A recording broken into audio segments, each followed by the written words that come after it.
Yeah, do racism go on within the sport of boxing? Absolutely. Absolutely. Absolutely.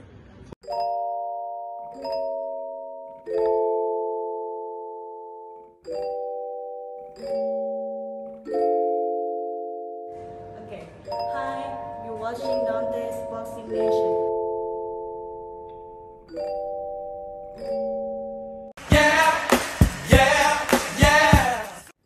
Dante's Boxing Nation, what's going on, guys?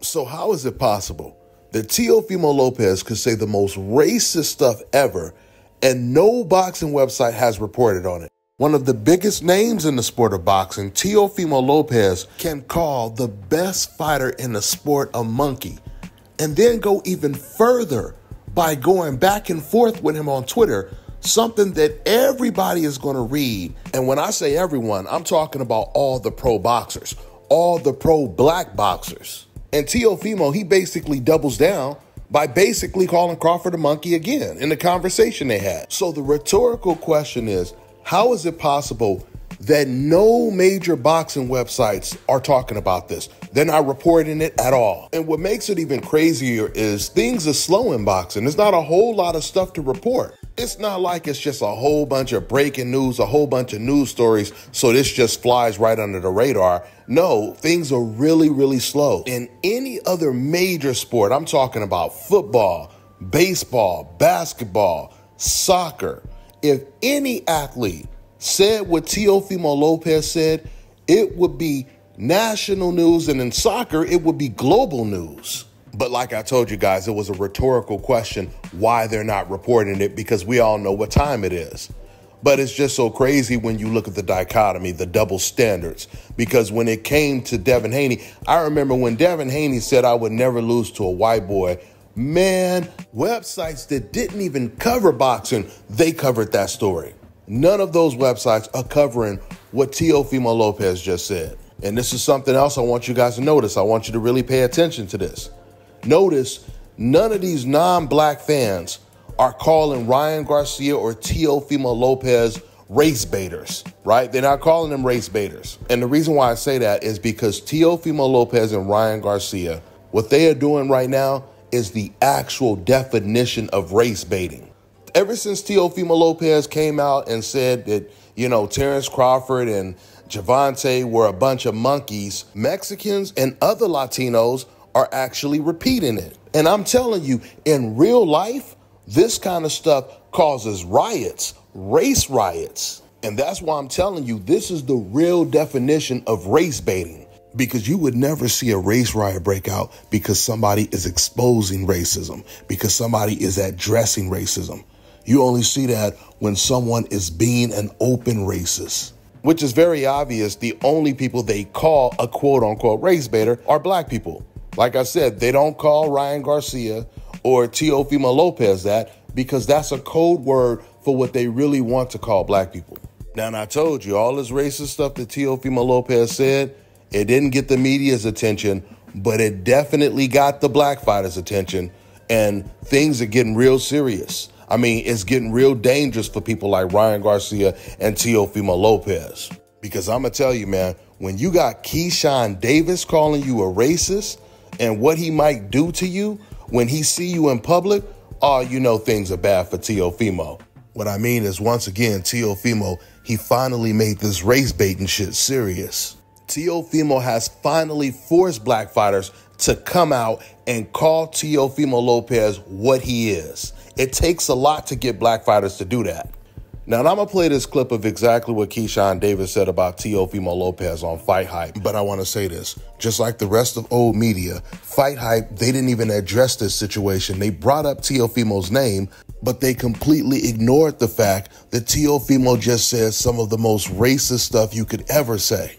It's extremely offensive and unjournalistic for any channel to not ask a fighter, if you're going to bring up Teofimo Lopez, not ask a fighter, what's your thoughts on what he just recently said? I mean, not only is it big news, but he just recently said it. Like I told you guys, if these were real reporters, I'm talking about the NBA, the NFL, all of these athletes would be asked to give their take on what this man just said. So they just asked Keyshawn if he wants to fight Teofimo, and it's Keyshawn Davis that voluntarily brings it up, and he calls Teofimo Lopez a racist. Absolutely. I know that your name's tied to a lot of fights, right? And, mentioning of how Teo might not be with Top Rank, it seems like with the noise and stuff like that. Do you feel like that fight will ever get materialized, or was that just kind of a moment in time that you were just... Man, I'm not worried about T.O.'s scary ass. I'm not thinking about T.O. If he want to entertain me, then everybody will know I would take that fight. T.O. is saying a whole bunch of racist shit.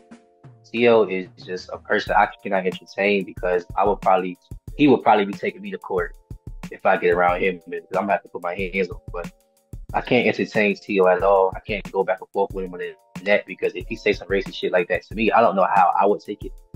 And it's not gonna be the good way. So if only thing I would entertain is him sending me a contract.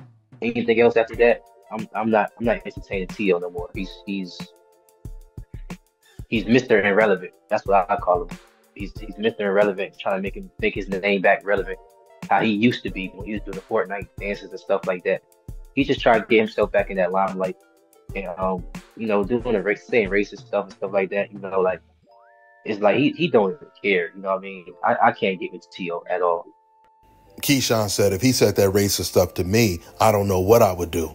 Well, I hate to break it to you, Keyshawn, but he did say it to you. He was saying it to me and everyone else who looks like us. Racism is never an individual diss. Now, even though people like Ryan Garcia and Teofimo Lopez, they have always been racist, but in a certain sense, it's you guys that created this monster. And when I say you guys, I'm talking about a lot of the black fighters. Because when Teofimo first showed his true colors by saying they can keep the black fighters, you had black fighters taking pictures with him. You got black people interviewing him and not even addressing what he said about they can keep the black fighters. So Teofimo Lopez and Ryan Garcia, they were already saying the quiet parts out loud. Now they're saying the quiet parts even louder. But it is finally starting to catch up with them. Matter of fact, Ryan Garcia, you guys might recall, right after he said all that racist stuff about black people, the very next day he went live saying, I ain't apologizing for nothing. Y'all can see me in the streets. Y'all can see me wherever. And then the first live event in the States he went to, this is how his security looked.